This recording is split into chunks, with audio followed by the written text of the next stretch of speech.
Hey everyone, so we just recently got back from Aruba about a week and some change ago, and I got some really neat clips of the different wildlife we saw there. Here's a ridiculous looking cactus that we saw, they were pretty common. But, yeah, I'm going to be voiceovering most of the stuff. That's a crested caracara that we saw, for two reasons. One, it was really windy in a lot of areas, but also there were certain things that I just didn't know to identify on the spot, so I figured it'd be best to just kind of have the knowledge now and let you guys know. But it was a beautiful place with some amazing wildlife, and can't wait to show you guys. But yeah, it was a great trip, and some pretty good herping too, believe it or not. But this is also going to include some birds as well, and even some crazy looking invertebrates. But hope you guys enjoy. So this was our most common herpetological find of the trip. This is the Aruba Island Whiptail. Now this one right here is either a juvenile or possibly a female. They usually have a very vibrant blue color, but you can see this one's a little bit dull, but it's starting to get in the blue spots. These guys were pretty much all over where we hiked. I mean, they were especially common on the I guess the eastern side of the island. That's a different one right there that's exhibiting a little bit more of a blue color. They were both hanging out in this cactus bush right here. But like I said, these guys were extremely common, very healthy native population. This is one that was pretty much like the average of what we saw right there with that blue color. This was like an old ruin spot, so there were tons of crevices for them to go into.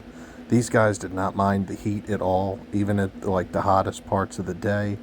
They were out moving around, but they were very diurnal. At nighttime, you're not going to see them at all. I think that's because most of the stuff that's hunting them is coming out, but this one right here was definitely the most vibrant blue whiptail that we saw. I mean, that one was just stunning looking.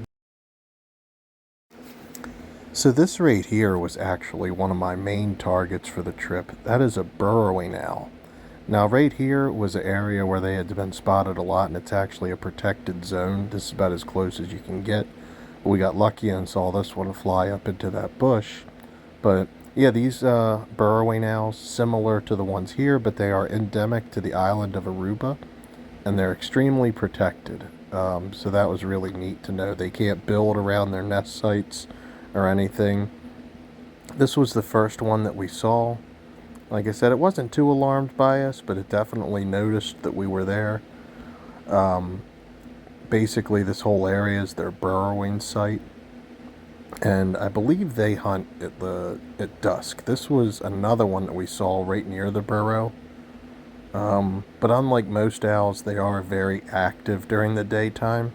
But again, I'd have to look it up more, but I'm not sure when they go out hunting. I'm sure they're eating those whiptails.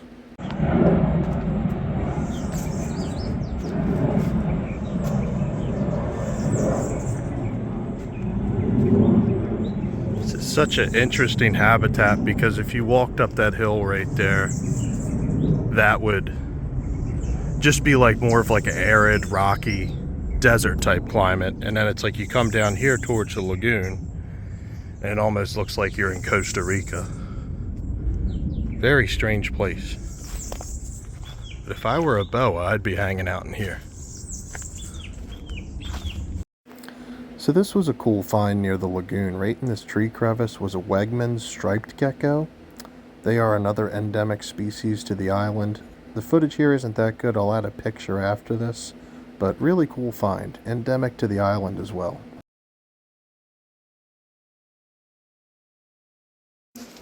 So this bird right here is called the Venezuelan troupial, and it was very common, and it really caught my attention because it looked a lot like our native Baltimore oriole. Here's another better picture of one.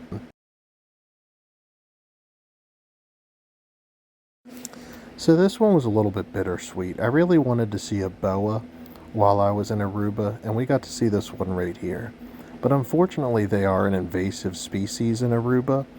I mean, they are very common in Venezuela and Colombia, which are very close to the island, but not on the island of Aruba. Now, this one decided to perch up right under the where the ranger station was at the park, and they did inform us that they would be euthanizing this guy at the end of the day, which is very hard to hear because I do love boas, but they are invasive and that's their policy there.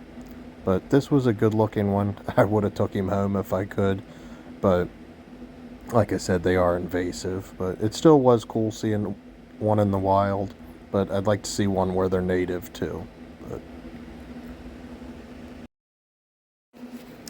So this was one of the many tropical house geckos that we saw. This was near where we were staying. These guys are very common, also a invasive species. I mean, they are running around eating a lot of the bugs at night, but they technically don't belong there, but still a cool find. So this is pretty cool. We were learning the other day, we couldn't see them, about the long-tongued fruit bat on the island that lives within the caves.